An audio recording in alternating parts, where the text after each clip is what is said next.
Hola, ¿cómo están? Buenas. Bueno, en esta oportunidad vamos a realizar una clase de repaso con todos estos temas que estuvimos dando en las clases presenciales sobre el surgimiento de la psicología social como disciplina. Bueno, voy a dar inicio a la presentación, ¿sí? De la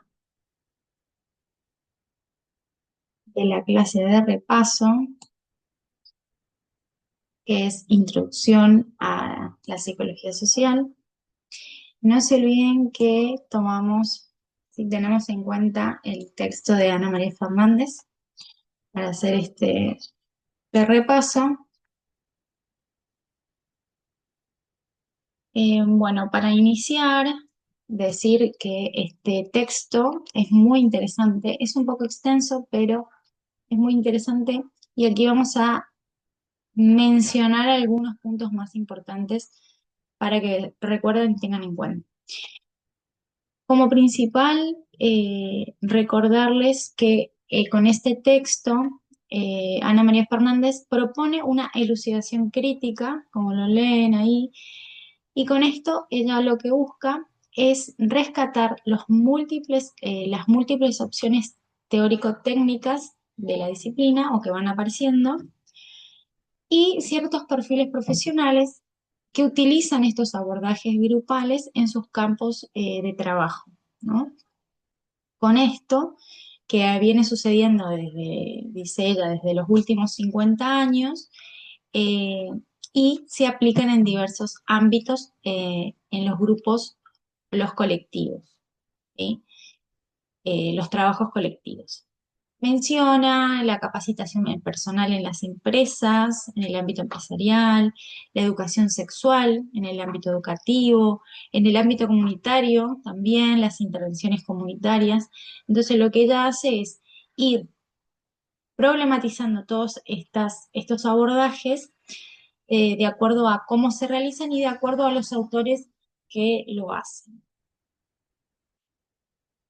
Ella también menciona algo muy interesante, que es la Torre de Babel, ¿sí? Que con esto lo que quiere hacer es una organización, ¿sí? Como le decía, es rescatar todas estas intervenciones que han sucedido desde el inicio hasta la fecha para ordenarlo, si se quiere, y luego se podría realizar ese análisis académico.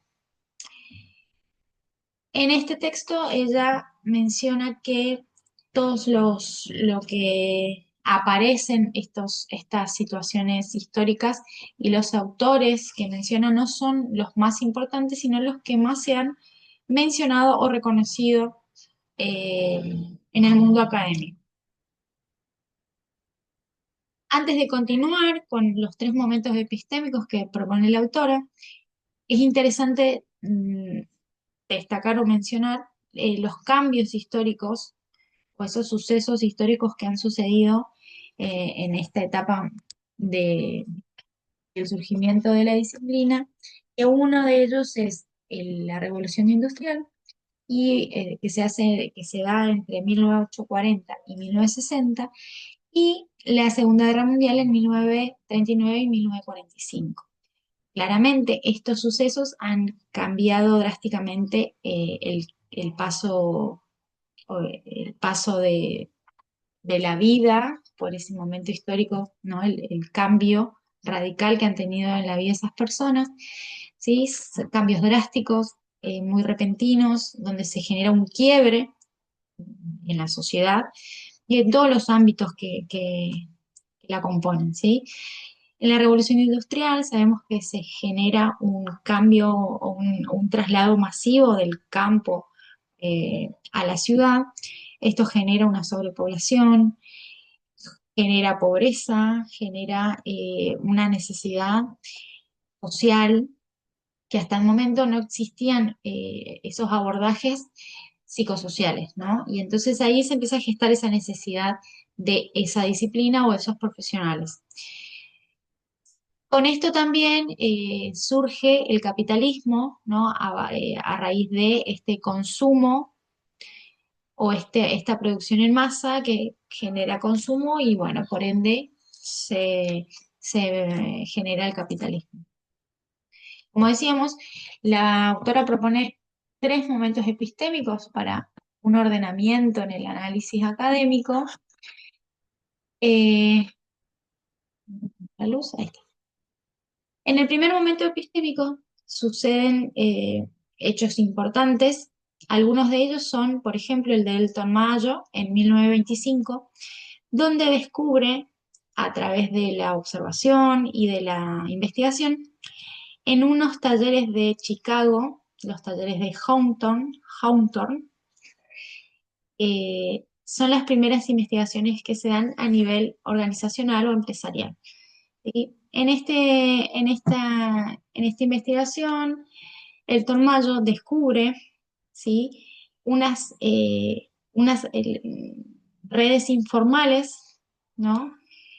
Que atribuyen a una mejor actitud dentro de la empresa, por ende una mejor producción o un mayor rendimiento en el espacio laboral. Y Elton Mayo entonces descubre que todas esas personas que eran compañeros de trabajo se reúnen por fuera del horario de trabajo a pasar tiempo y a disfrutar de otras, ¿no? Entonces, con esto mejora el clima laboral. Estas personas generan unas redes informales que luego traducen en la empresa mayor producción y un mejor rendimiento. Entonces, él descubre o demuestra una relación positiva entre productividad y actitud del grupo respecto a la empresa. Como primer investigación, digamos, empresarial. Luego aparece Kurt Lewin con la dinámica de grupos y Kurt Lewin lo que hace es, gracias a la Gestalt Theory, demostrar la dinámica grupal y con esto aplicar al plus grupal. Esto va en sintonía con la Gestalt Theory que nos dice que el todo es más que la suma de sus partes. Eh, entonces, lo que va a hacer Kurt Lewin es demostrar ese plus grupal cuando se ha formado el grupo y empieza a consolidarse como tal, donde el grupo empieza a tener o una dinámica más dialéctica, si se quiere, y entonces aparece el término dinámica de grupo y también el del rol coordinador. También otro suceso muy importante en este primer momento son los primeros dispositivos grupales terapéuticos. Como primer,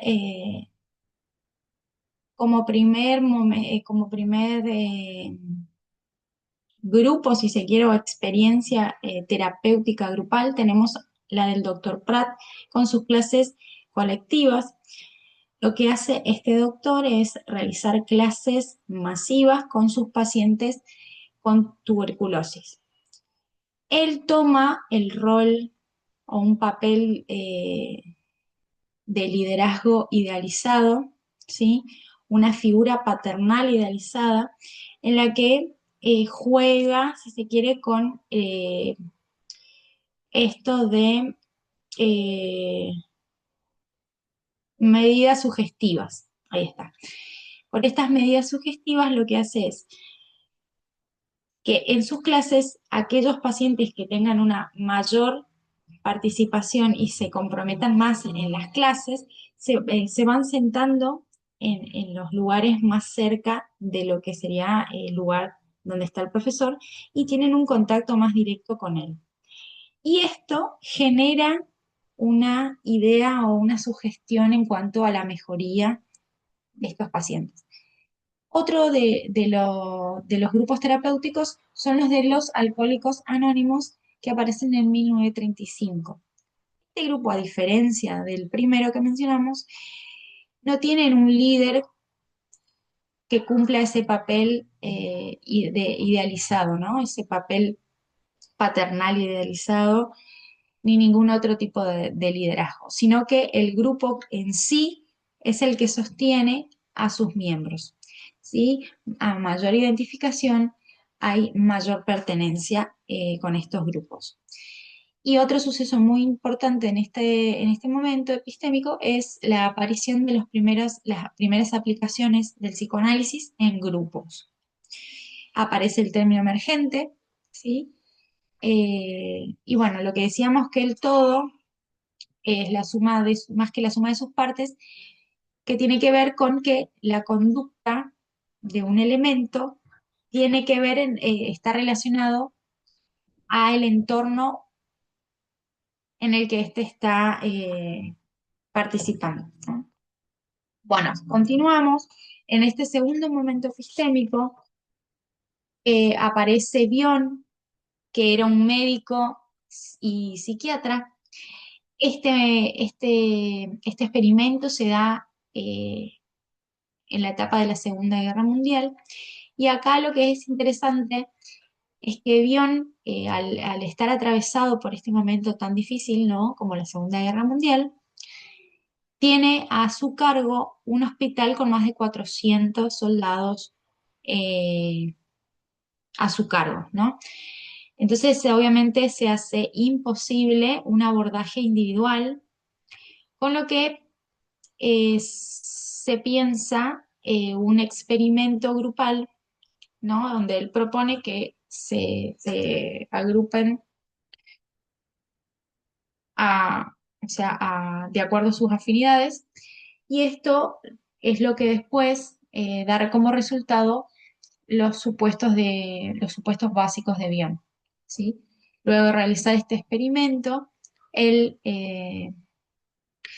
da cuenta de estos organizadores grupales, que son tres: el de dependencia, el de ataque y fuga y el de mesianismo, ¿sí?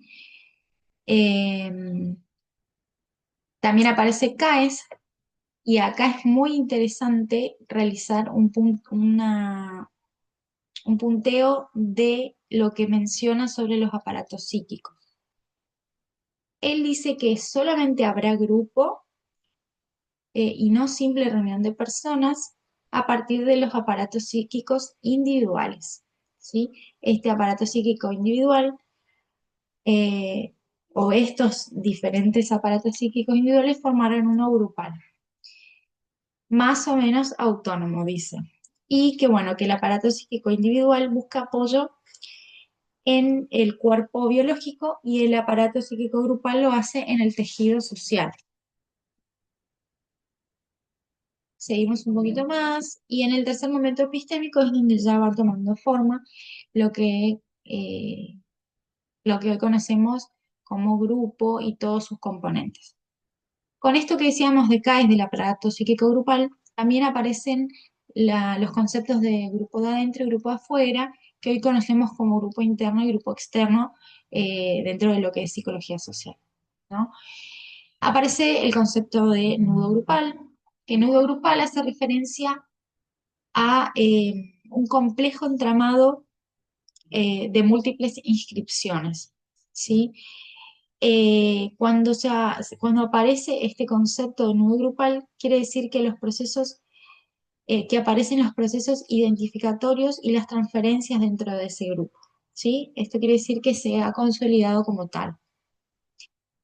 Entonces, dentro del nudo grupal aparece el grupo como campo de problemática, ¿sí? Donde se empiezan a analizar todo lo que sucede dentro de ese entramado complejo, ¿sí? Eh, Ayuda a esto también la utilización o la incorporación del psicodrama al análisis del acontecer grupal, ¿sí? Donde empiezan a surgir aportes interesantes sobre las sensaciones de los múltiples sentidos que da el acontecer grupal. También aparecen estas características específicas, ¿sí? Con mejor claridad, si se quiere, donde Por ejemplo, la cantidad de personas es importante la distribución espacial, ¿sí? Que generalmente se hace en forma de círculo, que lo habrán visto en los grupos terapéuticos. Y esto facilita la generación de miradas, ¿sí? Condiciona esta disposición espacial, condiciona esto de la mirada del otro, ¿sí? Que va también a su vez permitir la identificación y la transferencia en ese momento grupal. Aparece la latencia grupal, que es todo aquello que está implícito en el acontecer grupal, que es todo lo que sucede pero que no se ve y que subyace bajo la superficie. Eh, Acá habíamos dicho en las clases presenciales que tenemos la tarea explícita y la tarea implícita, ¿sí? Que lo explícito es todo aquello que vamos a hacer, todo aquello que se ve, y lo explícito, todas las ansiedades que van a trabajarse de manera implícita con la tarea. ¿Sí? Entonces, eh, la latencia grupal es todo lo que está debajo de la superficie, que está latiendo constantemente, pero que no se ve, que claramente se va a ir trabajando a medida que se trabaje la tarea explícita. Esto también va a ser abordado. Y bueno, y con Bauleo en 1973 aparece más claramente el concepto de rol, donde se hace una separación del rol coordinador con el del liderazgo. ¿Sí? Él ubica a, al rol coordinador descentrado, ¿sí? De su rol, donde menciona que no es poseedor de la verdad absoluta, sino un interrogador, ¿sí? Un provocador, un disparador. ¿Sí? El coordinador es alguien que busca ordenar un poco ese caos que se produce en el grupo y busca la circulación, ¿no? Habilita para la circulación de la palabra y facilita, es un facilitador para todo lo que sucede dentro del acontecer grupal. Bueno, un poco esto fue lo que serían los tres momentos epistémicos y ahora vamos a hacer un breve repaso de los conceptos más importantes que propone Enrique Pichon Rivière dentro de lo que es la psicología social. ¿Sí? Bueno, para iniciar, el concepto de grupo, ¿sí? Que es un conjunto restringido de personas ligada por cuestiones de tiempo y espacio, y es que están articuladas por una mutua representación interna, o MRI, que propone o se propone una tarea explícita o implícita, que la misma constituye su finalidad, interactuando a través de complejos mecanismos de asunción y adjudicación de roles. Todo grupo tiene diferentes organizadores grupales internos, ¿sí? O una estructura grupal. Y los componentes son varios, son muchos componentes. Vamos a mencionar los más importantes. Por ejemplo, el objeto de estudio de la psicología social, o en este caso la mínima unidad de análisis, es el vínculo. ¿Sí? O sea, a partir del vínculo inicia todo. ¿Sí? Bueno, el concepto de sujeto para la psicología social o Enrique Pichon Rivière, el sujeto es un sujeto como un ser social, un sujeto de necesidades, ¿sí? Que lo mueven. Entonces, en base a esas necesidades o esos deseos, más yéndonos al psicoanálisis, pero las necesidades, obliga al sujeto que realice distintas acciones para satisfacer esas necesidades que, bueno, lo denominan conducta. Y todo esto en lo grupal, ¿no? Va a facilitar la realización de las tareas y a satisfacer esas necesidades que tiene el grupo y como tal que, que deben realizar y cumplir con su tarea, ¿no?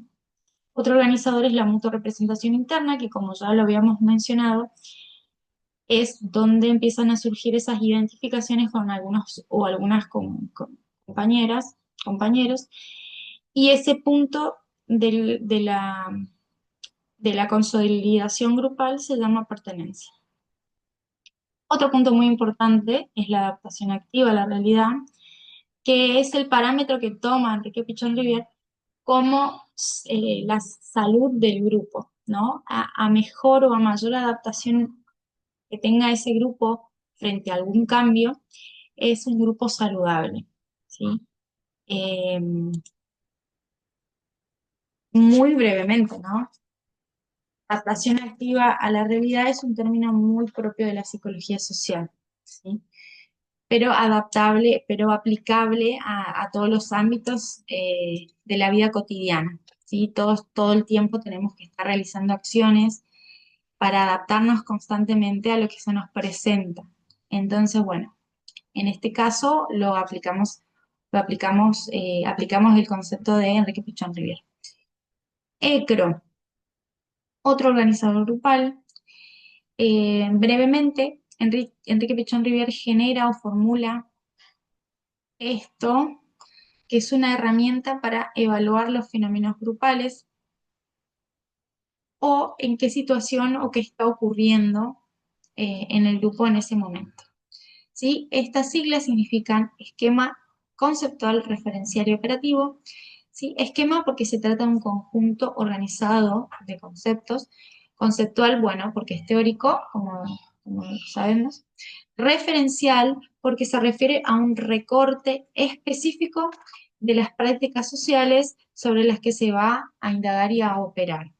Y sabemos que el campo en donde se va a operar son las tramas vinculares, lo grupal, lo institucional, lo comunitario, etc. Y operativo, que es el rasgo más importante, fundamental del ECRO, es el objetivo final de su teoría, que es la intervención, ¿sí? La intervención o el operar, y con esto la transformación, ¿sí? De esa realidad. Es importante mencionar que Enrique Pichon Rivière lo toma como un aparato para pensar y que aquí cada uno de nosotros tenemos un ECRO de acuerdo a cómo fuimos formándonos, cómo fuimos armando nuestra historia de vida, los sucesos que hemos vivido, lo que hemos estudiado, lo que nos ha sucedido a lo largo de la vida, y con eso nosotros tenemos un ECRO, una forma de actuar, de sentir y de pensar frente a las situaciones que nos pasan. Por eso cada uno tiene su ECRO, obviamente, nadie tiene un ECRO igual al otro, por supuesto, eh, pero estos son conceptos muy importantes y muy interesantes para profundizar. Llegamos al concepto de rol, que es muy interesante también, ¿sí? Eh, Enrique Pichon Rivière dice que el rol es un modelo organizado de conducta relativo a una cierta posición del individuo eh, frente o en una red de interacción con otros y las expectativas propias que tienen esos otros con esa persona, ¿no? Tenemos roles formales o prescriptos, que son aquellos que ocupan un lugar o un estatus dentro de una organización, por ejemplo, una institución. Son los roles que están prescriptos como docente, como gerente, etc. Y por eso son roles formales. Y los roles informales es cuando los sujetos juegan un papel situacionalmente dado en el aquí y en el ahora. ¿Sí? Tenemos el rol de madre, el rol de amiga, el rol de hija, ¿sí? Entonces, de acuerdo a la situación en ese momento, va a jugar el papel que le toque, ¿no? A la persona. Los roles, antes de mencionar lo de los vectores, los roles no son fijos, ¿sí? Ni estereotipados, sino que van cambiando, ¿sí? Son rotativos según la situación grupal. Eh, a ver, parece que, bueno, no importa. Quería que vean los roles. A ver,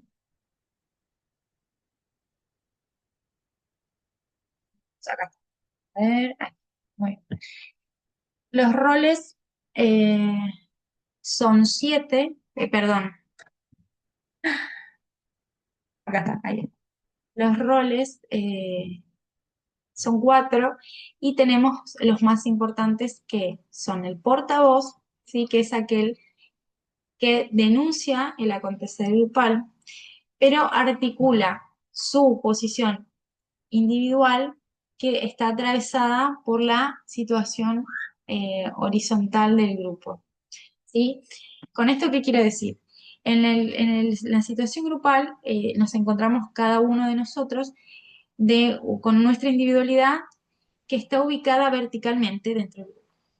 Y el grupo en su totalidad está situado como en forma horizontal. ¿Sí? Entonces, claramente estos se cruzan, ¿sí? Nuestra verticalidad con la horizontalidad grupal.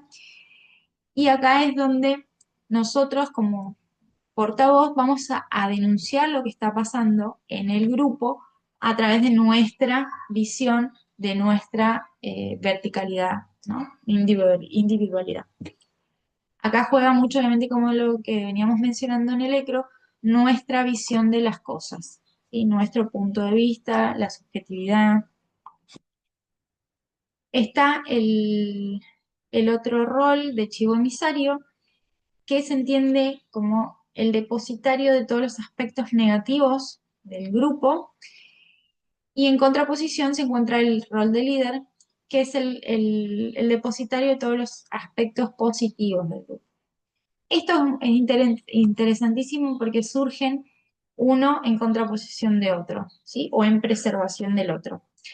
Tenemos distintos tipos de líder, de liderazgo, como el autocrático, el democrático, el laissez-faire. Y otro rol interesante es el de saboteador, que es el que en algún momento de la tarea, o en algún momento del grupo, en el momento grupal, tomará el liderazgo de la resistencia al cambio, ¿sí? Eh,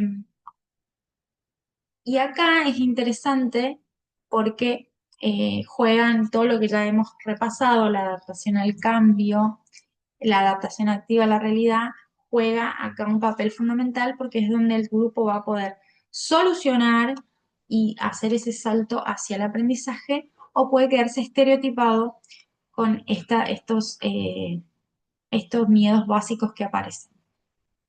¿Sí? La resistencia al cambio, bueno, obviamente que son miedos por situaciones nuevas, ¿sí? Y surgen como una defensa, ¿sí? Pero más allá de eso son desestructuradores grupales, ¿sí? Esto obviamente imposibilita el proceso o el avance de los grupos. Y son dos, uno es el miedo a la pérdida, que es perder todo aquello conocido, ¿sí? Ese lugar que ocupamos, todas las herramientas que hemos adquirido, y bueno, verse desinstrumentado de todo esto ante esta situación novedosa. Y el miedo al ataque es eso, el miedo a esta situación nueva, a eso que produce incertidumbre, ¿sí? O algunas incluso lo ven como una amenaza, ¿sí?